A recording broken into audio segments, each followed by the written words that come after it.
कटक जिला सालेपुर साप्ताहिक हाटरू scooty dicky भांगी 1 लाख टंका चोरी लुट्र शिकार हेले सालेपुर थाना पिकोल मनोहरपुर मेलन पड़िया ग्रामर राजमोहन शतपथी।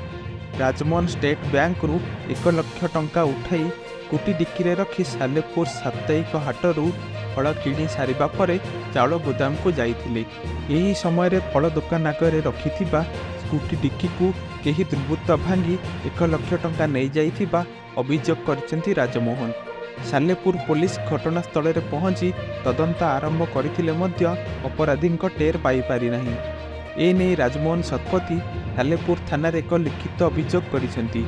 निजर पत्नी देह खराब थिबारु चिकित्सा पई 1 लाख टंका उठाइथिबा से कहिसेंती। हाट को आसी एटी फल किनिकी थोई देगली मुझे बैंक को आसे पैसा दे फल नहीं जीवी तो गली बैंक पैसा किनिक आसे गोदाम रे बसे डेली गोदाम रे आधा घंटा बसी सारी मुझे बाटे पड़ी जाइए फल नीचे फल जाइए बैग देकी पूरी आसा डिक्की खोला गोदाम से चाउल गोदाम जो चाउल गोदाम व्यवसायी से भाई केते सम भीतर घटना घटना 5टा केते मो पैसा उठी 4टा 3 ने लाख टका पासबुक अच्छी ये चेक बईटा अच्छी को बैंक रू उठे स्टेट बैंक कौन पेंगा काम करिए बोली वाइफ आज मेडिकल किमसी पठेई तार ये उठे नहीं पठे पैसा थाना वाला आसते देखिक गले कि कहले आ कौन अभियोग फर्दर लिखिक पठेबी।